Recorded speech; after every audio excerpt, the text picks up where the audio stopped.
up, folks? So, it's been a while since I made a video around, drugs, which is what people seem to flock to my channel to the most, which is understandable because that is the majority of my content.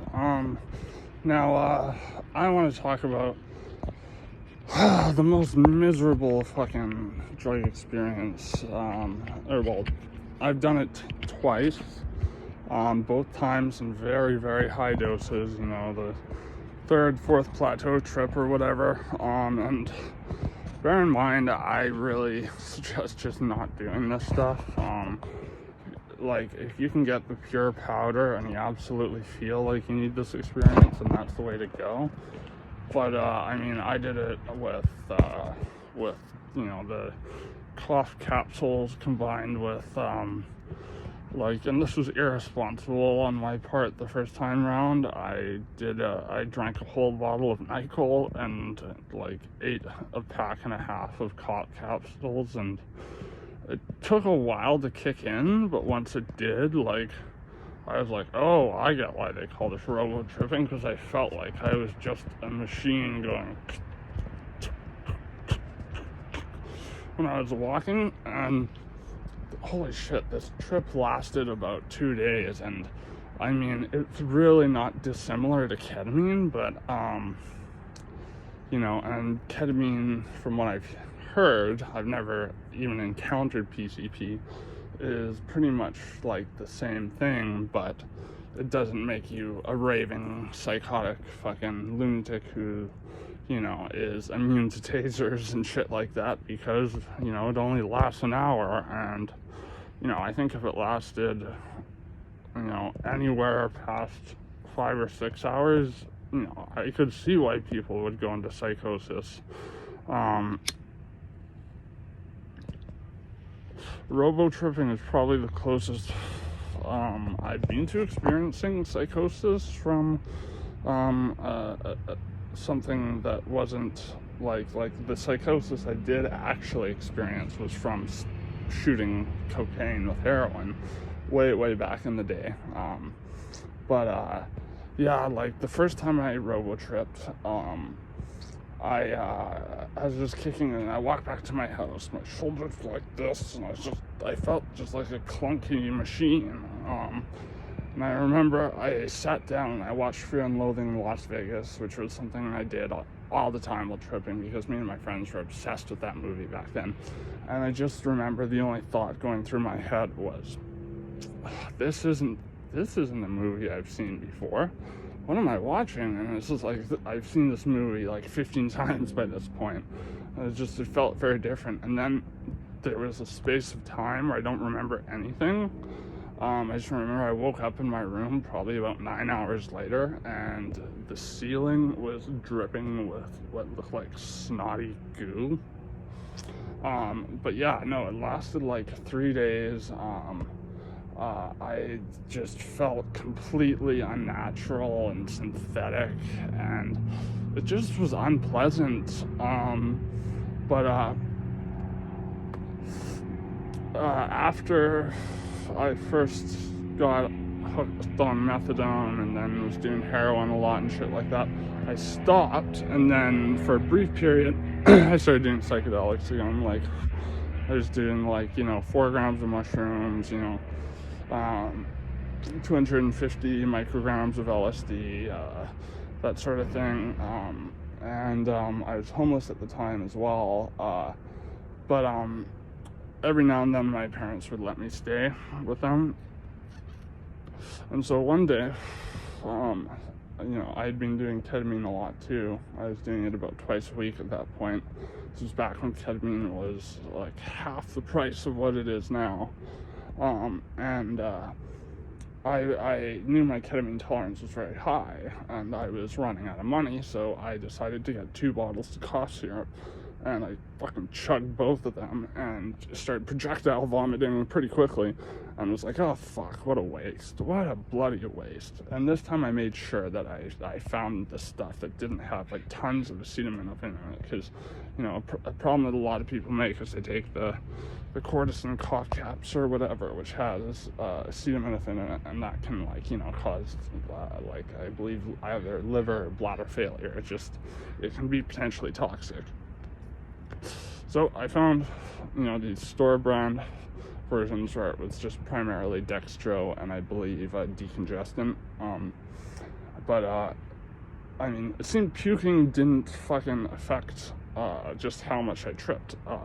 It took a long time to kick in though. It took about 2-3 hours, but once it did, I was just completely gone. And I remember my mom showing up and being like, wow, you're fucked up, you know, I want you to get out of the house. And then she realized how fucked up I was, and that she threw me out on the street so I would be completely helpless. So she just kind of let me sit there and ride it out. And I remember watching The Godfather, and it was such a weird experience. Like, it was like I was just going in and out of the movie, like I was a fly on the wall in the movie. And then I was like back into just being this kid who was just completely fucking zonked out of his tree. And not in a good way. It felt very uncomfortable. I kept feeling like I needed to take a shit, so I would, like, you know, with that same physical range of sensations, I very clunkily would go over to the toilet, you know, drop my pants, nothing would come out, and just clunkily walk back, sit down and fucking collapse, watch TV. And I remember the closed eye visuals were fucking crazy. It was like a very, very intense ketamine ego death type series of visuals. Like, I was flying around this big blue square, and it was very weird, very wild. And I mean, I didn't like it though. I didn't like how it made me feel, and I just wanted it to end. And after probably about 12 hours of this, I was like, fuck it. I was prescribed Zopiclone at the time, which is, you know, they say it's a non-benzodiazepine, but it really is, you know, like, it's like kind of in between a benzo and a barbiturate. And so I took that, and I went to go pass out. I remember I did pass out for a little bit, but I kept coming to, and like just back in this weird fucking wonky state. I remember my mom came in and she was like, what were you taking last night? Were you on fucking like meth or something? And I was like, no, I drank too much cough syrup. And she was like, come on, be honest with me. I was like, no, literally, I drank 2 bottles of cough syrup. And I got a little more fucked up than I intended to be. Needless to say, once I sobered up, she kicked my ass back out on the street. But yeah, Robotripping is just, ick.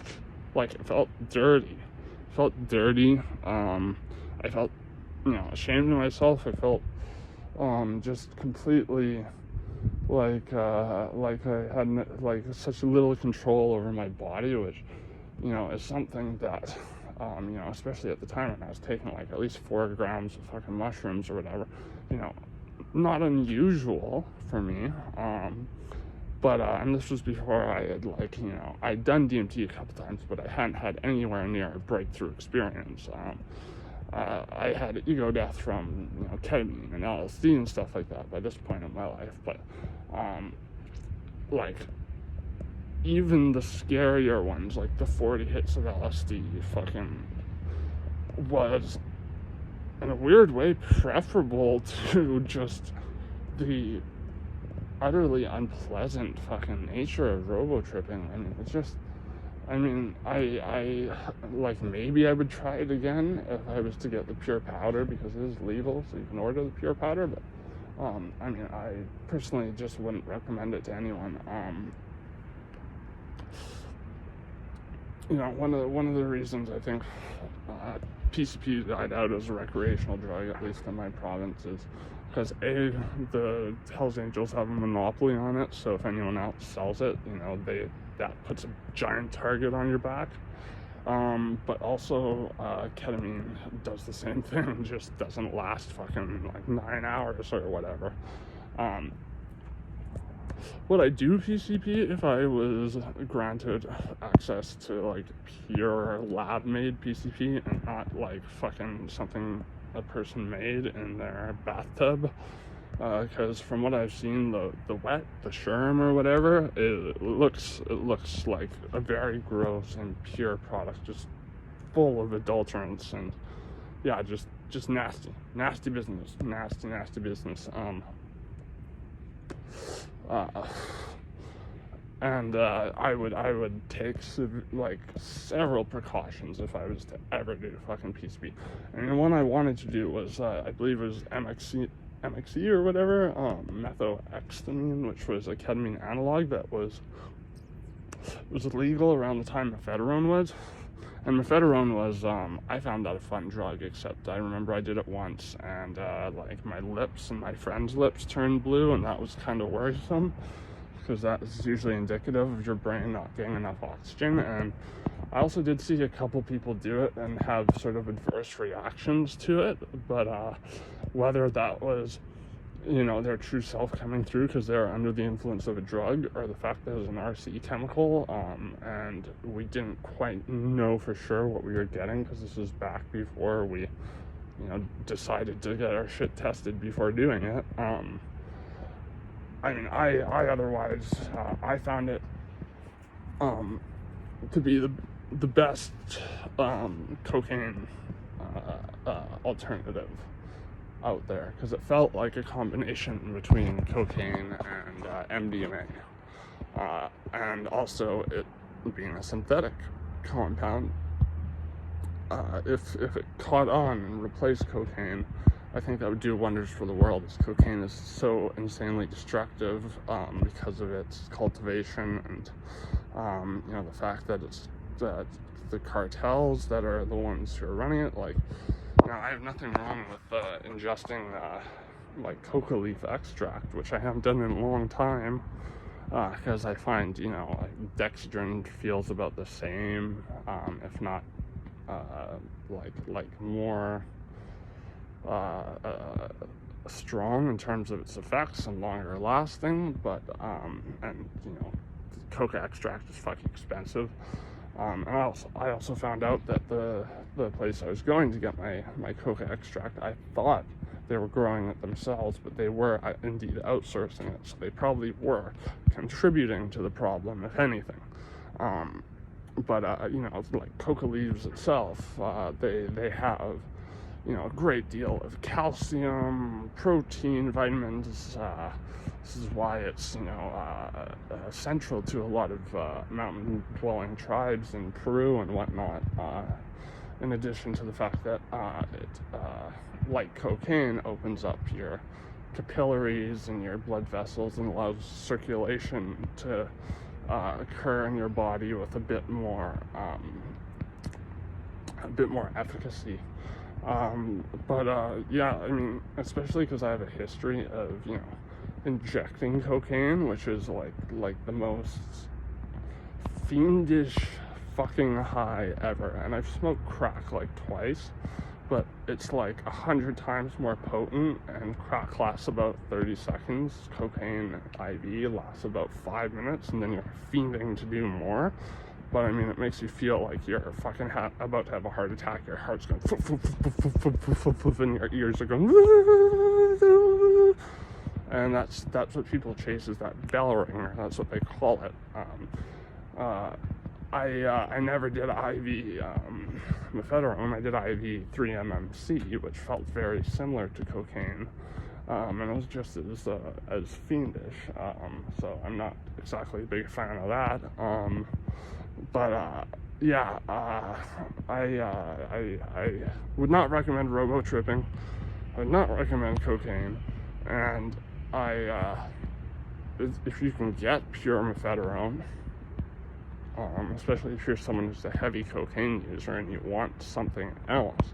I think that would be preferable, and just overall, you wouldn't be, contributing to this mass problem that is cocaine, which, like, predominantly, yes, you see the impact it has on addicts in the West, but you don't see the impact it has on the locals of Colombia in South America.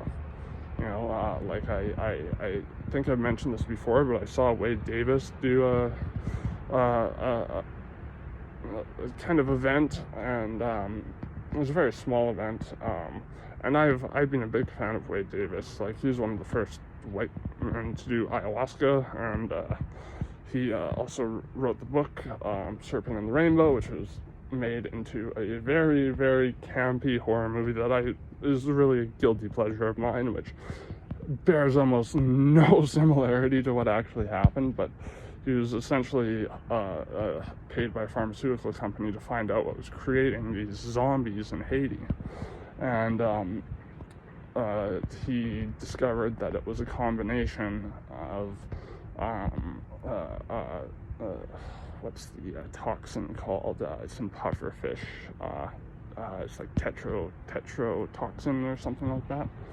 And it essentially paralyzes you, and if you don't take a fatal dose, it paralyzes you, and it lowers your respiratory symptoms, or your respiratory signs so much that, a third world doctor would declare you dead. And so, they would bury you, and then whoever dosed you would dig you up and then feed you full of datura, the devil's trumpet, scopolamine, which is a deliriant. You hear stories about people in Colombia where, a tourist goes to Colombia and someone goes up to them and blows a bunch of dust in their face, and it's ground up scopolamine seeds, and it puts them into this hypnotic state where people can say, empty your bank account, okay, empty your apartment, okay, so they'll do that, and they'll keep feeding these people scopolamine, and making them essentially slaves on the plantations at the time. And Wade Davis, he just, after much trial and tribulation, discovered the combination of these two drugs and how they were used in forming zombies. But still to this day, people try to refute it and be like, no, it was botulism that made these people like that. And it's like, well, yes, probably that is true in some cases, but there were also a lot of cases of these, these voodoo high priests or whatever that were, they were gleaning slaves to work on their plantations. Very interesting stuff. But I saw Wade Davis, he talked about his book Magdalena, because he lived in Colombia for like the last 10-15 years, became very close with the communities, and he saw the devastating effects that cocaine had on them. And he was crying, talking about how adversely these people were affected by cocaine cultivation and just the market. I think the only reason people really do it, because it's honestly kind of a shitty drug. It makes people act manic. It's very expensive. I mean, I would the last few times I've taken it, I would usually take it in combination with ketamine at parties or raves. But it's A, very expensive, B, very hard to find pure shit, and C, just insanely destructive. And I think people just do it because of its association with the elite. You feel like you're doing an elite drug, and there's something novel about doing a drug that's a finite resource. I think it's just a really ignorant mentality that leads to a great deal of destruction. I think stuff like mephedrone should be legal, and it should be regulated. But I would say that about pretty much all drugs. Do with that what you will.